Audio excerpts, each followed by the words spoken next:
Hello বন্ধুরা, আজকের আমি চলে এসেছি দেখুন শেফালি রান্নাঘরে। আর আজকের আমি তৈরি করছি শোল মাছ দিয়ে কালো জিরে দিয়ে পাতলা ঝোল, যেমন মা ঠাকুমারা আগে রান্না করতো সেই রেসিপিটাই আজকে শেয়ার করছি। আমরা তো এই পাতলা গরমের সময় পাতলা একটু ঝোল হলে গরম ভাত খেতে কিন্তু ভীষণ সুন্দর লাগে। আমি মাছগুলো কিন্তু ভালো করে ভেজে নিয়েছি, আর মাছগুলো ভেজে তুলে নেব। 1 চামচের মতন এই যে ঘি নিয়েছি, দেখতেই পাচ্ছ। এই যে অল্প করে একটু ঘি দিয়ে দেব, 2 চামচের মতন ঘি দিয়ে দিয়েছি। আর এখানে আমি ফোড়ন দেব কালো জিরে। এই দেখুন বন্ধুরা, কালো জিরে নিয়ে নিয়েছি, এটা আমি ফোড়ন দিয়ে দিলাম। আর এখানে আমি এই যে 2টো টমেটো কেটে নিয়েছি, আর কাঁচা লঙ্কা, একটু ধনে পাতা আছে। এবার কাঁচা লঙ্কা ফোড়নটাও দিয়ে দেবো সঙ্গে।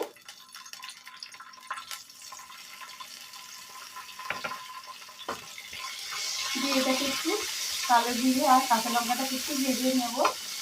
ভেজে নিয়েছি। এরপরে যে দুখানা টমেটো কেটে রেখেছিলাম, টমেটো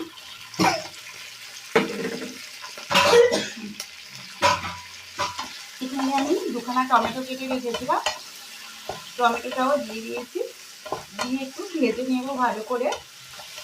1/2 চামচের মতন হলুদ দিয়ে দিয়েছি, আর এখানে 1 চামচ জিরে গুঁড়ো দিয়ে দিয়েছি। দিয়ে দেবেন। আমি 1 চামচের মতনই লবণ ব্যবহার করেছি। এই নুন, হলুদ আর জিরে বাটা দিয়ে টমেটোটাকে একটু কষিয়ে নেব। এখানে আর 1 চামচের মতন আমি ঘি দিয়ে দিলাম।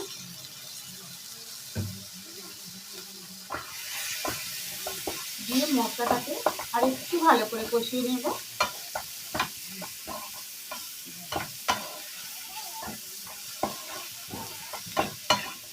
এই যে 1 বাটি জল এখানে দিয়ে দেব।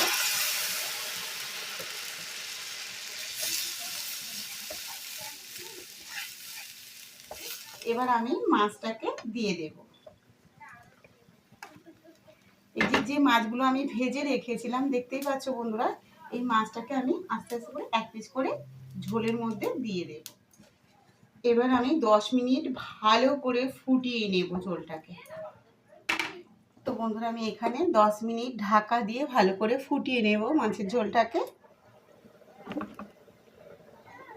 বন্ধুরা দেখুন, আমার কিন্তু 10 মিনিট হয়ে গেছে, আর ঝোলটা দেখুন কত সুন্দর টকবক করে ফুটছে। এবার এখানে আমি এই ঝোলের মধ্যে দিয়ে দেব ধনেপাতা কুচি।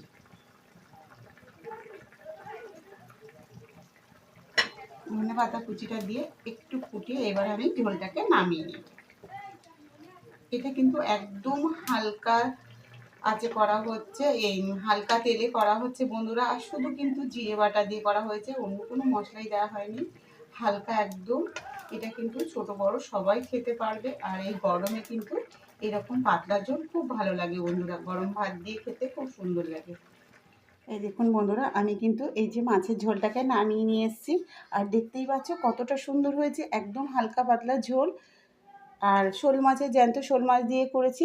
তো বন্ধুরা, রেসিপিটা কেমন লাগলো অবশ্যই কমেন্টে জানাবেন। আর রেসিপিটা ভালো লাগলে শেফালি দি রান্নাঘর চ্যানেলটিকে অবশ্যই সাবস্ক্রাইব করে নেবেন, রেসিপিটা বন্ধুদের মধ্যে শেয়ার করবেন।